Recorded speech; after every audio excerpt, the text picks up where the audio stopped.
Last June, I was participating in a workshop dedicated to racial justice and wholeness. This is especially designed for white folks who wanted to improve in those areas. During a discussion session, one participant recommended harnessing the power of shame to move us in the direction of justice. For proof of the effectiveness of this approach, he mentioned a study on anti-cigarette smoking campaigns, and that the only effective campaigns were those that utilized shame. It felt like quite the leap to me to move from an anti-smoking campaign to an anti-racist work. But even if that application could somehow be justified, I felt immediately curious and suspicious of how he was framing the data. My hesitation was twofold, both from personal experience and from my understanding of social science research.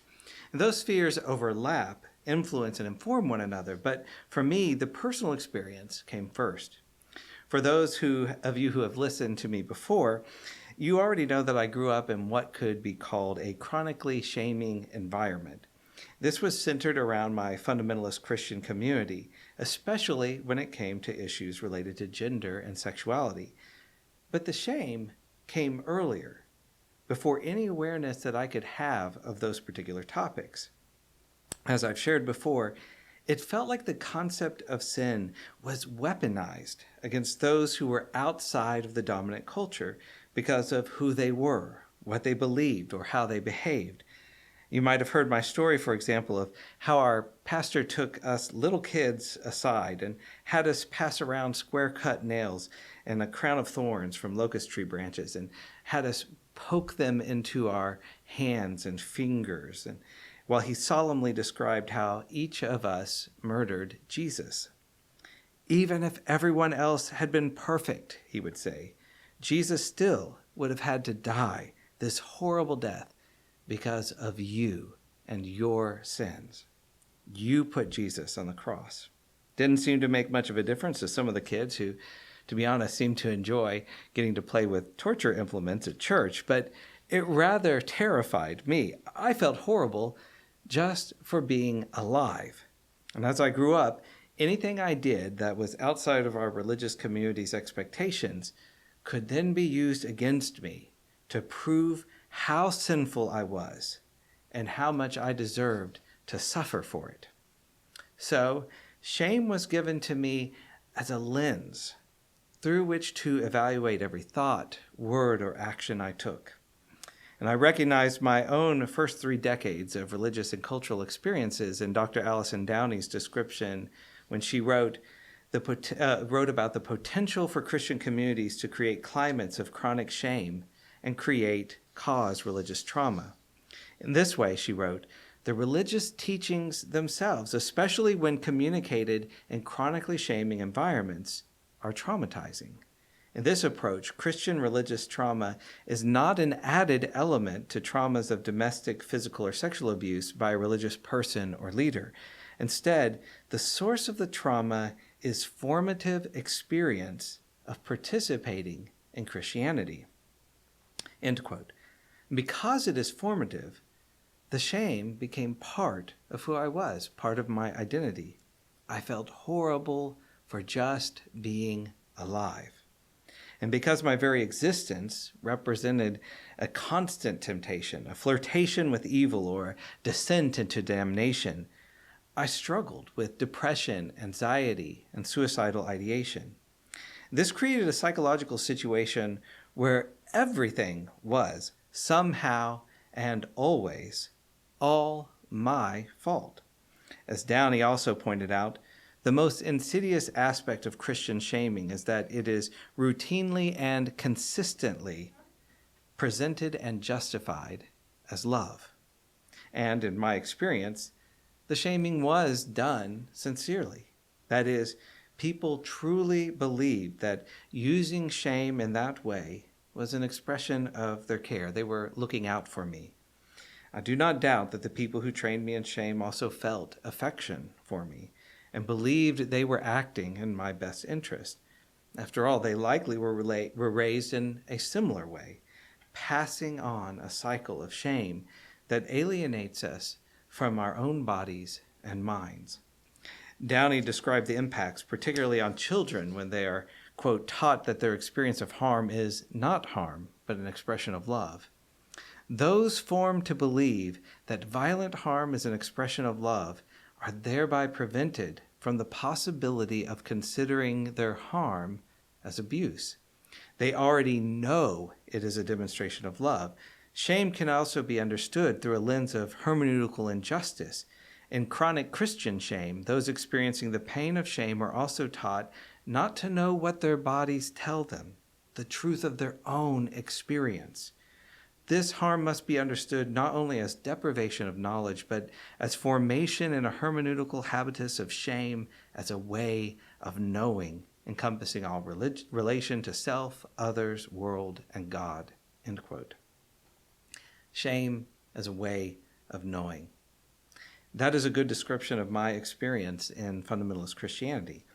The familial and religious authorities of my life had always let me know that they were afraid that in the absence of shame, we would indulge in all sorts of terrible behavior. This was a justification for shame as a way of knowing. It was always worth the price. Jesus may have died on the cross to rescue us from hell, but it was shame that really saved us. We could not trust ourselves. We needed shame in order to know what was wrong and feel bad enough to not do it. Failing that, we needed shame in order to return to the official version of truth after we inevitably failed. Turning again to Downey's description, she wrote, "The only knowledge of self permitted in chronic Christian shame is that which conforms to the religious authority which establishes truth. All else is condemned as either sinful or false. In such context, truth is always and only external. Truth is received by submission to authority, by conformity." End quote. This is also my personal experience with shame. It dominated and could have destroyed my life. I wrestled with it. I resisted it. I eventually freed myself and found healing from it, but also, without a doubt, I was shaped by it. I had to devote years of intentional healing and growing to recognize the harm and the abuse, to untangle shame from love and care, and to learn to extend that love and care to myself, to my body. I had to weed out every inclination and habit of shame as a way of knowing, so that the kindness, compassion, and joy and wisdom that also lived in my heart could be unburdened and become boundless. So you can imagine the alarm bells that started ringing internally when I heard the well-meaning workshop participant advocate that we should utilize shame in our social justice movements and strategies. Still, I work hard to keep an open heart and mind, to listen to others. I realized that perhaps my experience of shame was not the only one, and I should at least practice due diligence and chase down the research he referred to. Fortunately, it did not take me long for me to find analysis of the study he had mentioned, and the title of the article was already more nuanced: Shame-Based Appeals in Tobacco Control Public Health Campaign, Potential Harms and Benefits, by Dr. Katie Brown Johnson and Dr. Judith Prochaska. As a note, let me emphasize here that I will necessarily be discussing smoking cigarettes for the next few minutes because that was the example that was brought up to me. But what I hope we can focus on is the role and function of shame. The authors framed their analysis by acknowledging that the possibility of using shame as a technique to control human behavior was perhaps worth exploring because of the high costs of smoking. In the United States alone, almost 500,000 people die every year in smoking-related deaths, and associated medical costs are almost $170 billion. And as Brown Johnson and Prochaska pointed out, globally, quote, smoking is the leading preventable cause of death worldwide, responsible for 1 in 10 deaths globally, more than 5 million a year. Tobacco use adversely impacts not just smokers, but also those around them through secondhand smoke exposure. Given the significant personal and societal costs of tobacco use, any strategy to reduce smoking should be considered, end quote. The primary study given this consideration by the authors was a tobacco control ad campaign conducted by Amonini et al., which used focus groups and interviews with former smokers to identify and develop social isolation themes associated with smoking, such as "you feel like a leper," to find out how it was that smokers had felt alienated and ashamed when they were smokers. They used those themes then to create and test an ad prototype that might discourage people from smoking. And once finished with that, they launched a public campaign using a shame-based ad. The results showed some promise. Quote, a majority of respondents self-reported in the first several weeks that they reduced cigarette consumption, 36%, attempted cessation, 16%, or quit, 2%. So that was the basis for the recommendation I heard in June.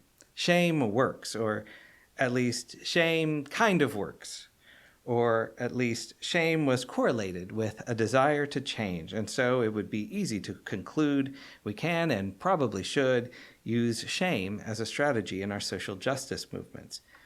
But that is not the whole story.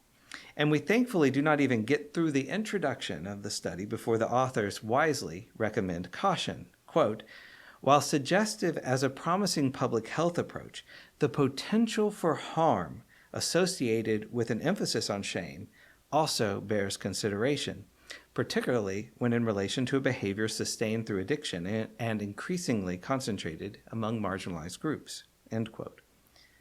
This is a crucial point. At least in industrialized countries, the people most likely to smoke are, in the author's words, largely characterized by lower income and education, ethnic minority status, and co-occurring mental and physical health disorders. Anyone who belongs to a marginalized community will likely recognize this. As John Sharp observed in The Tie Between Oppression and Addiction, quote, oppression is often a traumatic experience easily leading to feelings of inferiority and loss of self. And since oppressive systems are usually intractable and chronic systems lead to chronic symptoms, they bring significantly increased risk of both mental health issues and substance use disorders. Through repeated or severe instances of oppression, Sharp writes, mental distress increases and the likelihood of using substances to cope also increases. So, what happens when a public health campaign, even one with the best intentions, weaponizes shame in order to try to influence people to stop smoking? The shame can act to reinforce prejudice against already vulnerable groups. In this case, campaigns shaming smoking would, in turn, largely impact marginalized communities, both in how they view themselves and in how others view them. Internally, Drs. Brown Johnson and Prochaska pointed out that shame-based public health campaigns can lead to adverse effects such as isolation or hiding tobacco use from others, or increased stigma when relapsing.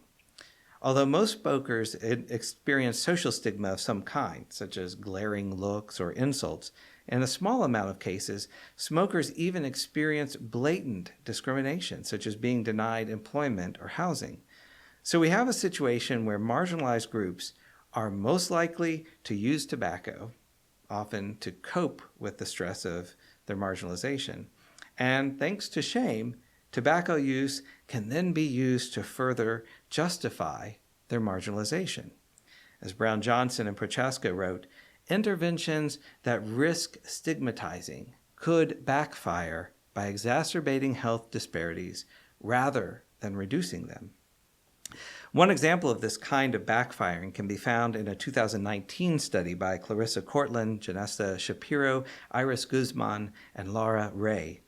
Their double-blind, randomized trial exposed one group of smokers to a control message and another to a message that relied on negative stereotypes about smoking, shame. Both groups were given a financial incentive, earning a small amount of money for each minute they refrained from smoking. But instead of being discouraged from smoking by negative stereotypes, those participants who got the shame message tended to light up earlier in the test and showed that, in the author's words, messages that elicit negative stereotypes of smokers operated as smoking-promoting messages in the context of our controlled laboratory investigation. End quote. Approaches to working for social change that rely on shame and humiliation, then, tend to sacrifice long-term well-being for getting short-term results. This was the case in the formative shaming that I experienced, which traded my long-term well-being for controlling my behavior in the short term. But shame-based approaches also carry a significant risk of backfiring, actually encouraging the behavior they seek to control. They can even lead to making a conflict more intractable over time, sometimes reinforcing the view of another party's ill will, leading to resentment, and sometimes reinforcing the view that all the worst things we believe about ourselves are actually true. Understanding this can help us move forward. It is a reality that humans are capable of experiencing shame. So it's vital that we develop skills, resources, and cultures that help us to respond to shame in a way that heals instead of harms. One aspect of this that is increasingly emphasized by social scientists is to recognize the differences between shame and guilt. For example, Annette Kammerer, in her article, The Scientific Underpinnings and Impacts of Shame, wrote that, quote, "People often speak of shame and guilt as if they were the same, but they are not. Like shame, guilt occurs when we transgress moral, ethical, or religious norms and criticize ourselves for it. The difference is that when we feel shame, we feel ourselves in a negative light. I did something terrible. Whereas when we feel guilt, we view a particular action negatively. I did something terrible. We feel guilty because our actions affected someone else, and we feel responsible." End quote. There's a lot to unpack here. First, we need to go out of our way to identify our social norms with awareness to how those norms impact our personal and collective well-being. Many of our social norms run on automatic. That's what they're designed to do. We've inherited certain beliefs and behaviors without examining how those beliefs and behaviors may impact us or others. This is where our ongoing work of critical social theory and similar tools comes into play, and it is essential for our long-term well-being. Our norms need to reflect our mutual commitment to human and ecological thriving, and they need to be based and adapted to our best scientific and creative knowledge of how we can all thrive. Continuously changing social norms to align with human potential for wisdom and compassion is an essential part of healing and preventing the harm that comes from shame.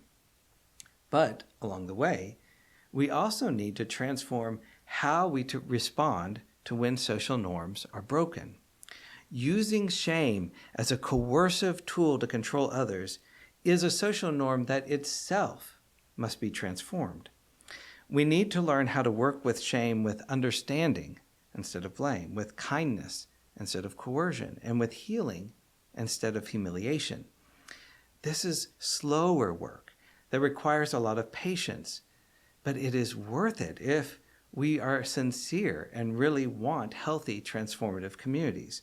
As Kammerer pointed out, parents, teachers, judges, and others who want to encourage constructive behavior in their charges would do well to avoid shaming rule breakers, choosing instead to help them understand the effects of their actions on others and to take steps to make up for their transgressions. End quote. Where there is hurt, we want to heal. By practicing awareness, we can become sensitive to when and how shame is an obstacle to that healing. And when we feel shame, that itself can be an opportunity for reflection. Why do I feel shame? What social norm have I broken? Is this social norm for my and our collective well-being? If yes, then how can I shift to feeling empathy? How can I work with guilt in a way that heals instead of getting caught in shame?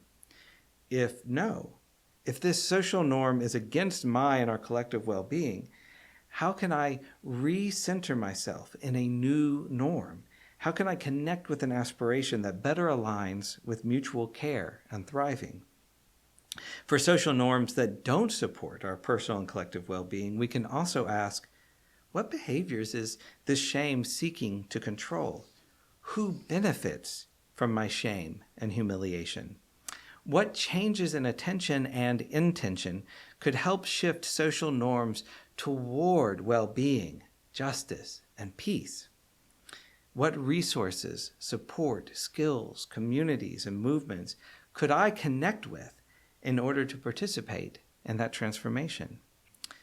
While shame and humiliation are part of the human experience, we should not promote them or build our communities and movements around them. Instead, let's focus on becoming places where we learn to care for ourselves and one another, where healing for when we hurt and celebration for when we thrive is the norm. Wisdom and compassion as a way of knowing will serve us better for creating social norms and communities where we can learn to take care of our personal and collective well-being, where we can be and feel safe, and where we can nourish our creativity and joy. Thank you. Thank you for watching our videos. We are entirely dependent on the donations of our listeners and members. We hope that you find this content to be important enough to help us to keep offering these videos to the public at no charge by becoming a regular contributor. Please click on the donate button on our website at www.spfccc.org.